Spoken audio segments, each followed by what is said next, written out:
So this last Sunday, one of our dear saints at church came up and pulled me aside before service and said, "Hey, can I ask you a question?" "Sure. What's up?" "Do you believe in the efficacy of prayer for the dead?" she asked me. And I said, "No, I don't."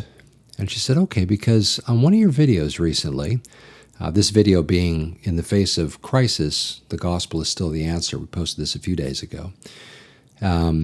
She said, you prayed for, the salvation in that of the girl who perpetrated the crime, the murders at the Covenant School.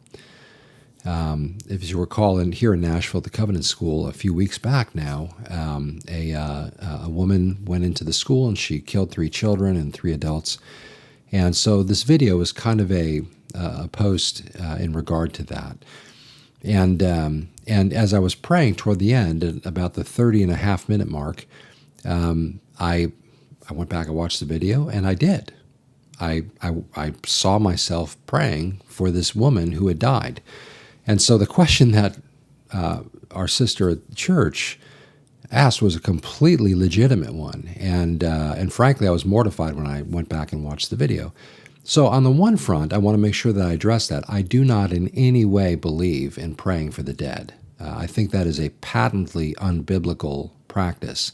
And there's scripture that clearly speaks against that. I do believe, for example, Hebrews 9:27, that man is appointed once to die and then the judgment. I do not believe in the idea of praying for the dead. And so I completely misspoke in that moment. And all I can think is that I just, in praying for the victims and their families, I should say, and praying for their families to be comforted, my brain just got on this track, and I just completely on that. And so I apologize for that. So I wanted to clear that up first and foremost. And I wanted to clear it up in the same manner that it was misspoken. I didn't want to just leave a little blurb in the notes on the video and then just kind of move on. I wanted to make sure to speak to it in the same way that I spoke the initial misspeaking. And so for any who may have been kind of like scratching your heads and a little troubled by that or wondering what's up, just wanted to make sure you know that I don't believe that at all. And I apologize very, very sincerely for that misspeaking. The other thing I wanted to also address, though, is way to go for bringing that up.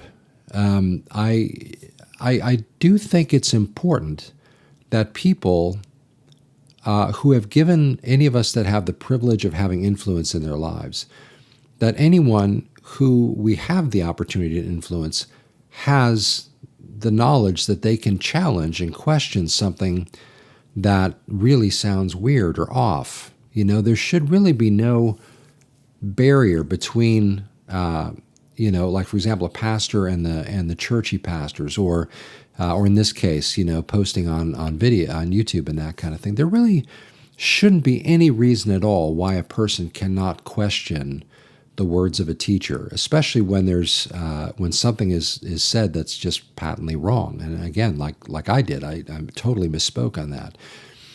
And so the fact that she knew she could meant a lot to me, and I appreciate very much. And I appreciate all y'all too. From time to time, we'll have people that don't sort of shy away from, well, what about this though? Or are you sure about that? Well, how come you feel this way?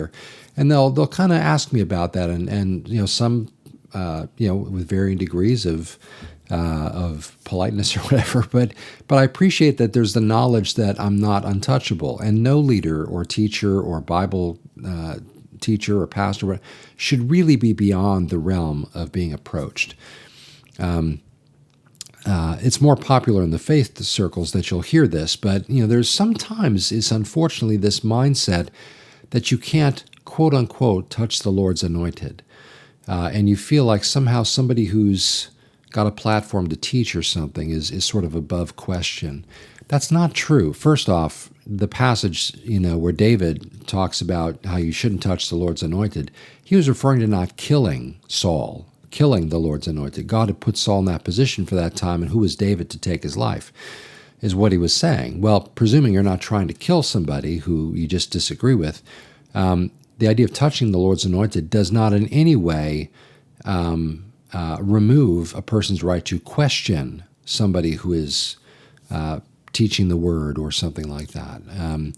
As a matter of fact, David in that situation completely rebuked Saul for his misbehavior. And so the idea of not being able to speak against someone who's in error is not a biblical idea. You should absolutely speak when error is brought up. And so I appreciate the fact that she knew she could do that. And I think it's important to make sure that we maintain that sense of non-separation in that regard. There should be the capacity of people to question that stuff. So I really do appreciate that very much. And if it had never been brought up, I would not have even thought, to sort of do this, this apology for misspeaking that way. And so I think that's important. And so thank you for that. I very much appreciate that. So anyway, that was it. I just wanted to take a few minutes and acknowledge again that mistake, and I really do apologize if I confused or troubled anybody with that. But I also wanted to also encourage you to recognize that I guess inadvertently provided a great opportunity to let you know that you should never feel like you can't question those that teach you. Now, I should say, just as a quick sort of asterisk with that, it's one thing if we just have differing views on some peripheral biblical concepts like, the timing of the rapture is a really popular one for people to weigh in on with different positions in that. That kind of stuff can be really good to debate, and it can even be a lot of fun to sort of go back and forth with and compare Scripture with Scripture and sort of have that kind of thing. And you can disagree on those things, and it's really not it doesn't have to be any kind of a divisive thing. There's no heresy involved. It's just, look, we're looking at the Scriptures. This is what we think it says. The idea of praying to the dead, though, that's not sort of a small little peripheral thing that doesn't really matter. That's a massive doctrinal problem if you believe that you can be praying for the salvation of the dead and all this kind of thing. And so that's different. And so those are the kind of things you should absolutely push back on a bit. And so, again, I appreciate that. So I hope you do accept my apology for misspeaking in that way, and I hopefully cleared that up. So thanks, and it means a lot to me that you give me an opportunity to teach from the Word and to talk about the different subjects that we talk about. I don't take that lightly. I take that very, very seriously. I consider it a very